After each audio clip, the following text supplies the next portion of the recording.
अभी तक के इतने सारे क्वेश्चन में ये क्वेश्चन थोड़ा अच्छा आया है। इसमें कह रहा है कि आपको इंश्योर करना है कि जितने भी रजिस्टर हैं इन सब में से इक्वल एनर्जी डिसिपेट हो रही है। तो बताओ R1, R2, R3 का आपस में क्या संबंध होगा। देखो सबसे पहले देखते हैं R2 और R3 को, ये एक दूसरे के साथ पैरेलली अटैच्ड है या नहीं है? बिल्कुल है अटैच। तो मैं ये कह रहा हूँ कि इन दोनों पर वोल्टेज सेम होगा। अब इन दोनों पर वोल्टेज सेम है, जब वोल्टेज सेम है तो अब जाहिर सी बात है अगर मैं इनके ऊपर एनर्जी डिसिपेट देखूं तो एनर्जी जो होता है उसका फॉर्मूला होता है V²/R, जिसको आप हीट डिसिपेट कहते हो, V²/R। तो अगर मैं इसकी बात करूंगा तो V², लेट अस सपोज कि इसके पास भी वोल्टेज V है और इसके पास भी वोल्टेज B है, तो वोल्टेज सेम है।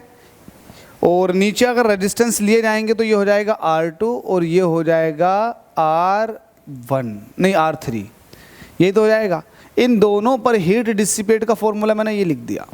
अब देखो V² से V² कट जाएगा तो यहाँ से वैल्यू आ जाएगी R2 = R3।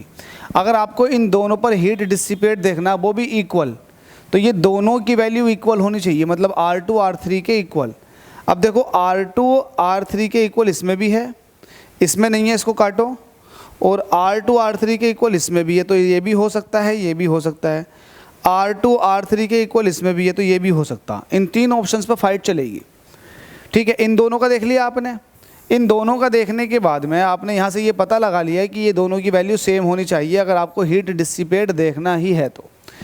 अब बात करते हैं इसकी और इसकी। तो लेट अस सपोज कि करंट I निकल के जा रही होगी। जब ये करंट I यहाँ आएगी तो ये देखेगी कि ये दो ब्रांचें कट रही हैं, इसका रजिस्टेंस भी वही है जो इसका रजिस्टेंस है। आप ये कह सकते हो कि R2 बराबर है R3 और ये आपने R मान लिया, तो ये दोनों रजिस्टेंस सेम है, ये भी R है और ये भी R है।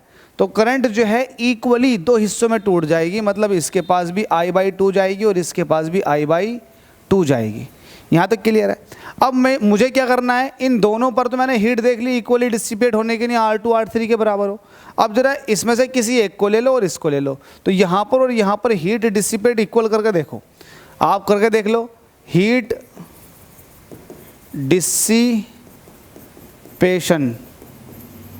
एट R1 एंड R2, देखो R1 पे देखोगे तो यहाँ पर हो जाएगा I²R1, ये वाला फॉर्मूला लगेगा यहाँ पर I²R1, और यहाँ पर भी I²R1 वाला फॉर्मूला लगाओ।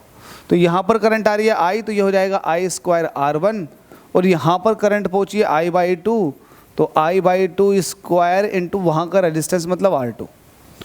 तो देखोगे आप यहाँ से कि I² से, अभी और सोल्व कर लेते हैं, I²R1, ये हो जाएगा I², नीचे लग गया 2, ये हो जाएगा I²R2/4।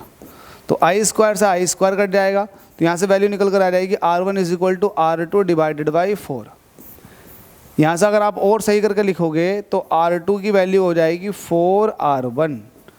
तो R2 की वैल्यू आपके पास है 4R1, तो यहाँ से R2 जो है R3 के बराबर है, तो इसका मतलब R2 जो है वो R3 के बराबर है, और R2 की वैल्यू जो आई है वो 4R1 भी निकल कर आ गई, है ना। तो आपस में एक दूसरे के साथ रिलेशनशिप पूछी जा रही है कि आपस में कैसे होंगे। तो भाई देखो ज़रा, R2 जो है R3 के बराबर है, और R1 देखो ये तो होगा नहीं, R1 जो है 4R2 के बराबर आ रहा है, R1 4R2 के बराबर, तो ये तो होगा नहीं, ये तो कट गया अब। और तीनों आपस में इक्वल हो नहीं सकते, अब ये भी कट गया। तो इसका मतलब हमारे हिसाब से हमारा ऑप्शन ये वाला ठीक कर जाएगा कि R2 जो है वो R3 के बराबर है, और R1 जो है वो R2 का 1/4 है।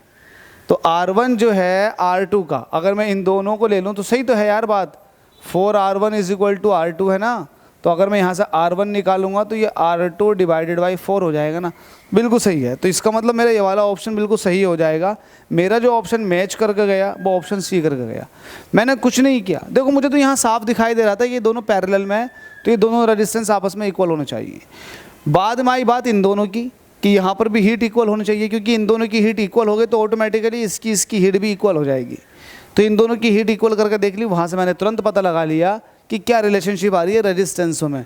तो ध्यान देना R1 R2 R3 तो आपस में बराबर होंगे, लेकिन अगर आपको R1 भी निकालना तो इन दोनों में से किसी भी रेजिस्टेंस का आप चौथाई ले लो, तो सब में से फिर हीट डिसिपेशन इक्वल हो जाएगा। क्वेश्चन थोड़ा हार्ड लेवल का था तुम्हारे हिसाब से, लेकिन एक दो बार वीडियो देखोगे तो समझ में आ जाएगा।